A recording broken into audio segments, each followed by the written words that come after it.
It is the 31st of May 2021. Somalilanders are heading to the polls in full force to cast their votes to elect a new parliament and local councils. These parliamentary and local council elections coincide with the celebrations marking the 30th anniversary of the people of Somaliland declaring their independence from Somalia.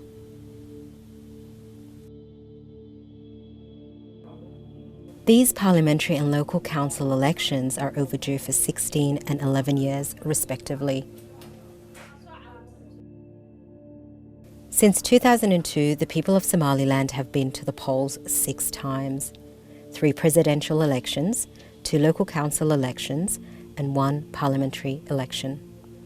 Once more, the people of Somaliland rise to the occasion to show their commitment to the democratization process and its peaceful elections.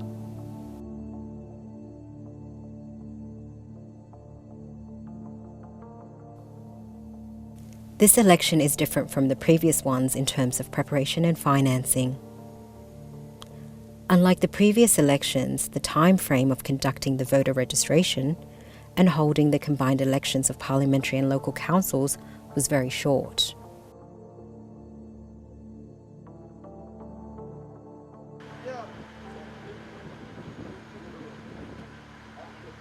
Somaliland Non-State Actors Forum, SONSAF, which was founded in 2005, played a key role in moving the election process forward by working closely with the Somaliland National Election Commission, NEC, and other key stakeholders. Somaliland Civil Society Organisation for these elections, for this combined parliamentary and local elections, worked closely with the major institutions and stakeholders. For example, we closely worked with the Ministry of Interior for security-related issues. We worked with the National Electoral Commission closely to monitor the overall procedures of electoral procedures that were followed. We also worked closely with the Ministry of Religious Affairs in making sure that the civil society, as a major component of the religious associations, and making sure that the community engagements are very well observed. We worked closely with that minister on this regard. The role of civil society election monitoring committee has done a great role.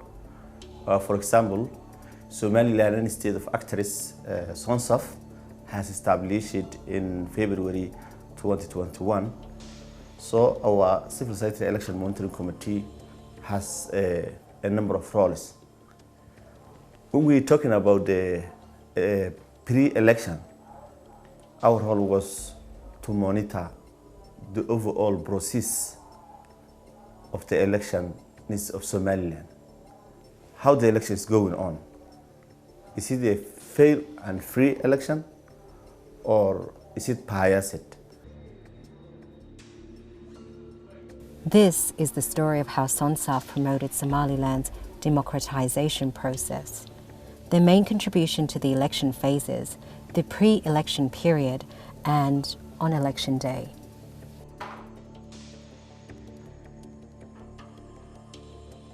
guud ahaanba saddexda doorasho waxaa joogay oo SONSAF qayb ka ahayd oo waliba qaybta xoog ay ka qaadanaysa waxay qaybta muraaqibiinta markaas muraaqibiin ma geenisay muraaqibiintaasuna waxay eegayeen habsami socodka doorashooyinka qodobka koowaad ee eegay waxa weeyaan muwaadiniintu ma heleen xaq loo lahaa tusaale ahaan waxa jira muwaadiniinta qaybo kala duwan baa jira waxa kamid ah dadkii naafadaha meeshan ay laga codeynayo ama goobtan laga codeynayo miyay ahayd goob ku habboon inay geli karayaan qodobka koowaad dumarka si loo dhaqmeeyay shuruucdii dalka u yaallay si loo dhaqmeeyay qaybahaas oo dhan waxay ahayn meelaha xooga markasto oo ay warbixin ay dhacdana markasto ay doorasho dhacdana waxaan soo saarinay warbixintaas oo ku salaysan maxaynu aragnay oo kadibna aanu raacinaynay tala bixinay tusaale ahaan oo kale haddaynu cilad aragnay cilada tala bixinteediina saani doorashooyinka dambe inoogu dhaceen qodobadaas qodobada ugu muhiimsan bay ahaayeen 10 sano ugu dambeeyay SONSAF ka soo shaqeynaysay.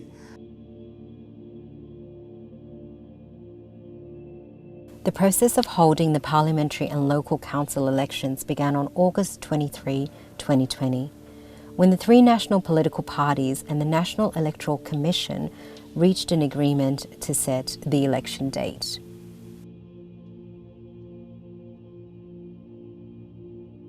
The date of the election had been set, May 31, 2021. This means NEC has 9 months to organise 2 combined elections for the first time in Somaliland in a free, fair and peaceful manner under an extremely challenging environment. waxaa maanta dhammaanteen ama qaranka Soomaaliya dhammaantii farxad weyn u ah in khilaafkii muddada dheer soo jiitamay xuseyniyada qabsoomida doorashooyinka Somaliland waxaan ilaahay u mahadnaqaynaa in si wanaagsan hawshaasi muddo wadahadal dheer kadib in la soo gunaanaday saddex xisbi qaranna isku afkarteen in doorashadii loo dareero loona diyaar garoobo. The date of the election is set. However, there is an obstacle in holding local council elections under the current legal frame. The electoral law of the local council stipulates political associations, not political parties, are to contest the local council elections. This is contrary to the current legal arrangement or framework, which does not allow the 3 political parties to local council elections.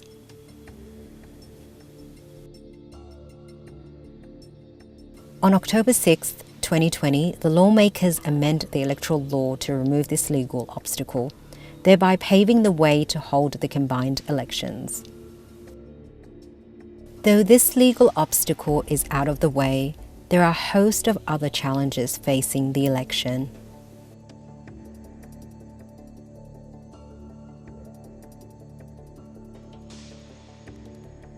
These challenges include an agreement on setting a quota for women and minorities and conducting the voter registration exercise on time.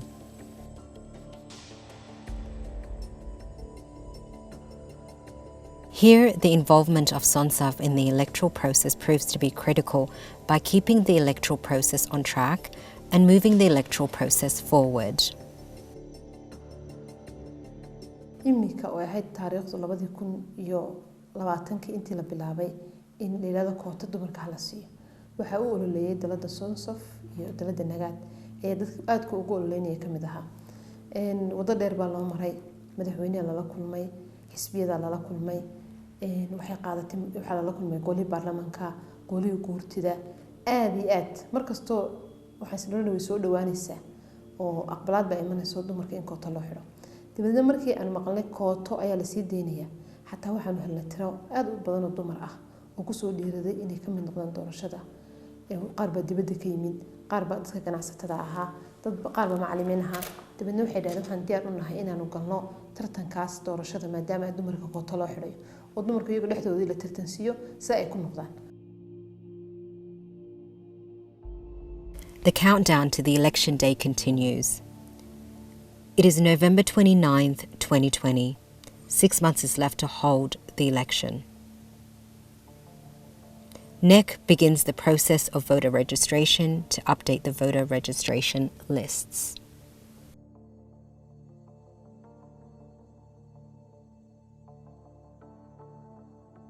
During the voter registration process, SONSAF sends local observers to the voter registration centres to monitor the registration exercise.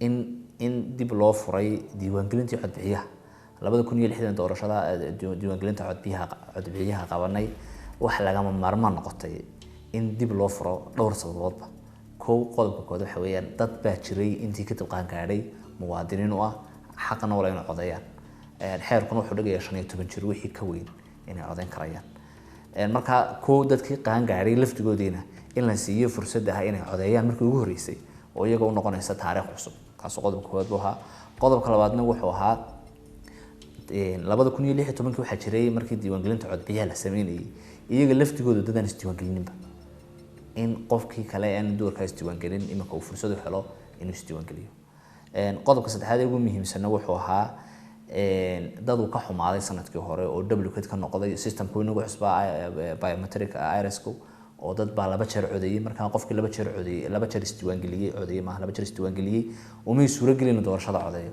qofkana fursad baa la siiyay qaybahaas waxay ahaayeen kuwa ugu muhiimsan ee ku saabsan sababta loo furay diiwaangelinta codbixiyaha. It is now March 31st, 2021, just 2 months before the election date. NEC successfully concludes the distribution of the cards to the electorate. And on May 11th, 2021, NEC publicises the final list of the registered voters.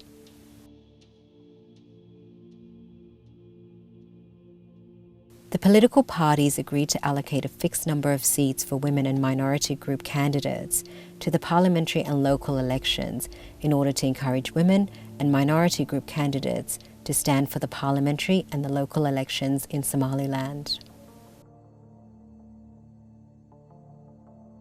sidaa darteed haddana waxaa la galay halgan labaad oo ah dhanka xisbiyada. xisbiyadii baa waxay sameyn karaan wax la yiraahdo voluntary court oo xisbiga dhexdiisa ah. xisbi walba inuu soo magacaabo 6 hablood oo ay saa ku noqonayaan 18 hablood saddexda xisbi qaran gobol walbana ay ka soo magacaabaan gabadh matalisa gobolka matalis. xisbiyadii sibay u dhigeen laakiin may noqonin sidii la rabay. say u dhigeen waxay ahayd inay gobol walba ka soo magacaabaan xisbiga wacdo kale uu fuliyay 6 dumar ha soo magacaabay. xisbiga wadaniyo kale 3 buu soo magacaabay. xisbiga kulmiyana 4 buu soo magacaabay. The other notable contributions of SONSAF to the electoral include: SONSAF was instrumental in the formation of a new code of conduct for 3 political parties, which all 3 parties agreed to sign. Also, SONSAF provided the space to discuss and sign the code of conduct and provide mediation between the political parties during the code of conduct discussions.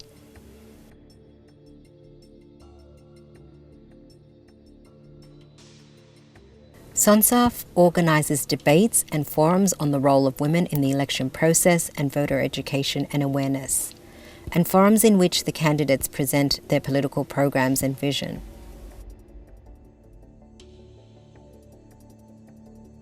The Peace Project is funded by the European Union and was a project that was very comprehensive and had 2 major components.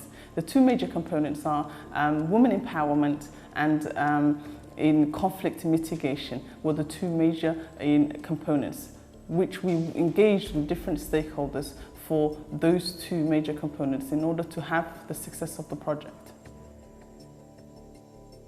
The election day is finally here. Somalilanders are heading to the polls to vote for a new House of Representatives and local councillors.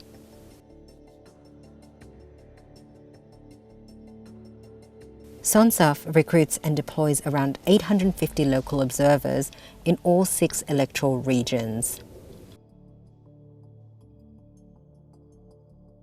Before the deployment of the local observers, SONSAF provides them training to impart a thorough understanding of the election systems and procedures, tools to analyse the election activities, an attitude of neutrality and impartiality and non-interference in the election process.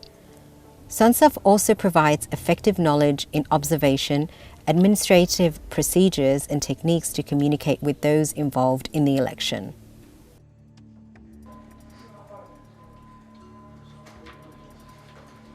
During the election day, SONSAF sets up the assistance of the European Union, an election situation room to monitor and follow the polling day events.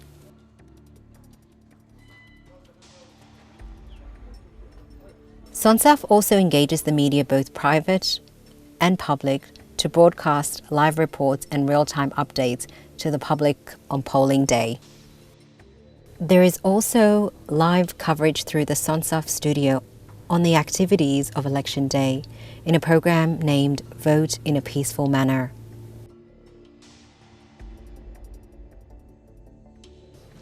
runtii doorashooyinkii ama doorashadii way officially way inoo soo xidhantay. alxamdulilaahi rabbilcaalamiin waxaan ilaahay ugu mahadnaqaynaa, ilaahay xamdi ugu xamdi naqaynaa inuu doorashadii inoogu dhammaatay si nabadgelyo ah. SONSAF waxay la shaqaynaysay ilaa bilowgiiba hawshan wadnadan doorashadan bilownayba warbaahinta si dhow baan ula shaqaynaynay, xiriir fiican oo lama hayn. tusaale ahaan warbaahintu waxay qayb libaax ka qaadatay gudbintii wararkii ku saabsanaa doorashada. Maalintii doorashada waxaa shaqaynaya iyaguna media kala duwan saxaafadda dalka Somaliland oo aad ugu mahadnaqna runtii oo shaqada SONSAF ay haysay garab ka ahaa.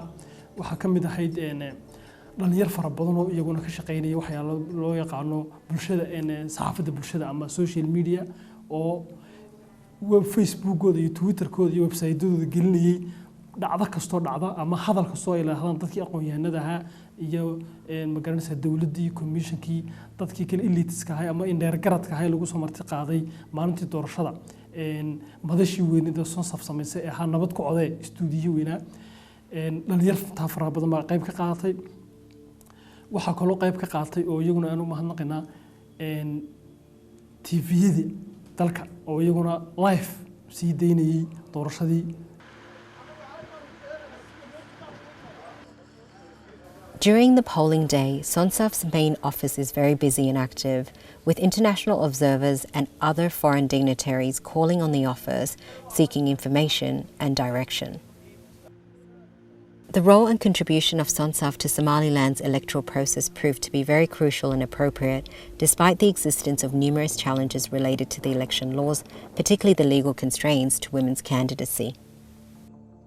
waxaynu ka warqabnaa oo aynu ognahay in doorashadaasi goobjoogayaasha caalamiga ay markii uu soo dhamaatay maalintii doorashada soo dhamaatay maalintii ku xigtay war-saxaafadeed soo saareen war-saxaafadeedkaas oo ay la wadaageen stakeholderskii ama daneeyayaashii doorashooyinka ee Somaliland nuqul ka mid ah anagana uu soo gaaray runtii waxay aad uga warrameen oo ku faahfaahiyeen sidii ay doorashadaasi u dhacday inay ahayd mid aad iyo aad u xor iyo xalaal ah. waxay kala sheegeen in macnaha ay dadka ka muuqatay muwaadinimo oo ay ka muuqatay inay daneynayaan isbedel ama change inuu dalka ka dhaco ogolayaashii muddada dheer fadhiyay lagu bedelo. runtii waxay kala ammaan u soo jeedinayeen cid kasta oo qayb ka ahayd arrimaha doorashooyinka hadday tahay komishanka doorashooyinka hadday tahay saddex xisbi qaran hadday tahay civil society-ga oo SONSAF ugu horeysay.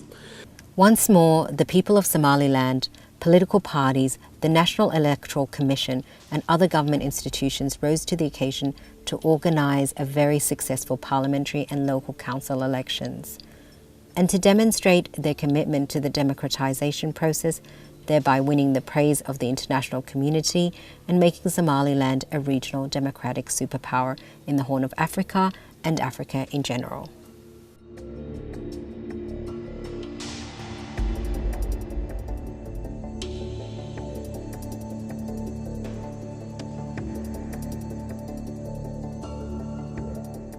On behalf of Somaliland Non-State Actors Forum and Somaliland civil society as a whole, we would like to say thank you to all the international community, the international observers, and all those that have taken interest in Somaliland elections. Thank you.